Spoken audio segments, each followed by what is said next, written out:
Welcome back. Experts say many of the issues that prevent you from reaching your goals, be it professional, personal, or financial, are stumbling blocks that you've put in your own way. Our next guest says learning to spot and tackle those barriers ahead of time will save you time in the long run. Welcome to author and speaker David Ubeda. Did I say that correctly? Absolutely. All right, very good, David. First of all, you and I were chatting a little bit. Not only do you go out and speak to other people and you do leadership coaching, but some people may call you motivational coach, but you don't really like that word motivational, right? Why? Well, I would define motivation as sugar. Okay. It's a rush.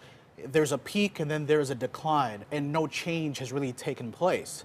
So you can get emotional, you can attend a seminar, you can attend a specific speech or whatnot, but there's really no change. So as far as I'm concerned, my purpose, my mission is to inspire, and one of the ways I do that is really to get in your face and to challenge you and to piss you off, so that way you're inspired and moved to change, to bring about change in your life.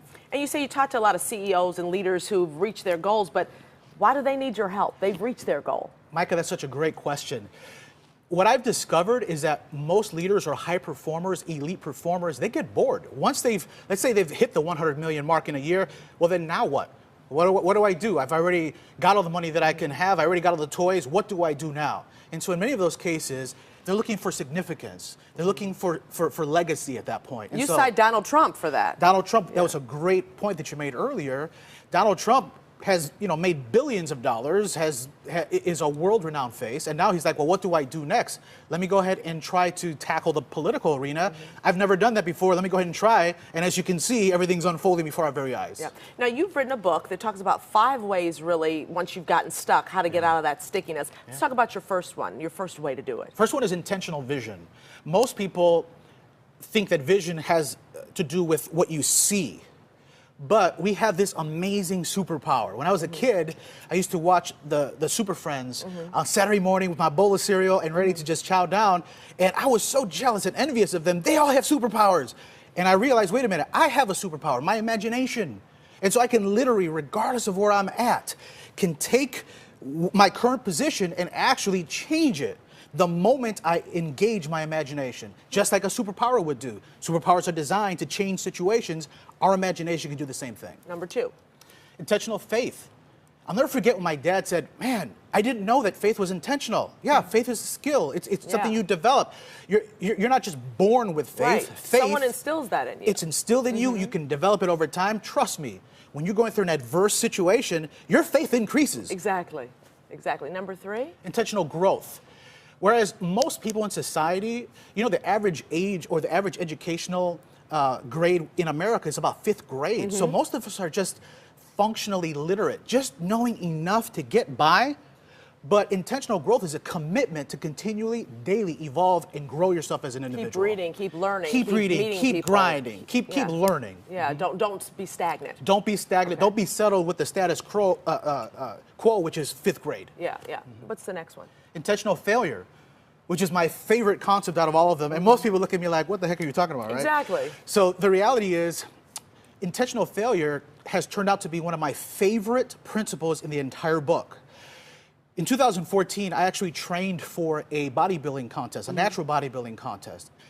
One of the things I realized is that in bodybuilding, the number one objective when you train is to fail, is for the muscle to fail, to take it to failure for the purpose of building growth. it back up. Because it takes on a new identity, it takes on a new capacity, new strength.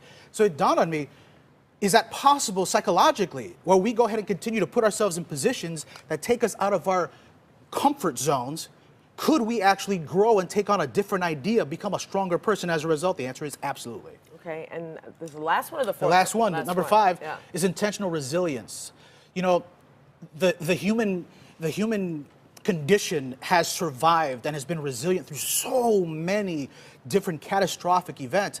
And what happens is that when we are put in that position where every single one of these principles that I just mentioned, like our faith and growth and failure, is challenged, that is when we have to decide that I'm going to be resilient and I'm going to see this thing through. I'm going to finish what I start.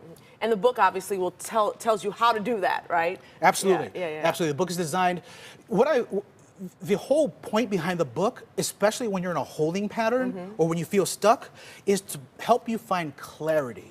And when you practice these specific disciplines, you'll find that clarity to help you go to that next level. And these can be used throughout your life, not just for that one point when you're stuck, because you're going to get stuck again probably, Absolutely. right? So you can do them over and over and over again, huh? Yes, these disciplines, these skills that we develop, it's a lifelong commitment. I mean, think about it. Problems will never end. Right. Challenges will never end. If you've got a pulse, you're going to have a problem Yeah. at some point. Yeah. And so that being the case, why not equip ourselves to leveraging these 5 disciplines to help us get through them? Now, is there a certain age that you can do this, or this is like for any age to do Yeah, this? absolutely. Even for kids, like? Yeah, absolutely. Okay. Absolutely. My children, in fact, one of them, especially intentional vision, if you were to go into their bathroom, they have a cork board, and they specifically have pictures of things that they want to see in their life. My daughter has an A+ for math as one of the things she's tabbed in there. So you should put that up there visually. Absolutely. So you are intentionally practicing your vision. to attain that. Okay. Thank you very much, David. Thank you. Get his book, if you're stuck especially. Still ahead, meet a mom who's showing us how to celebrate our differences.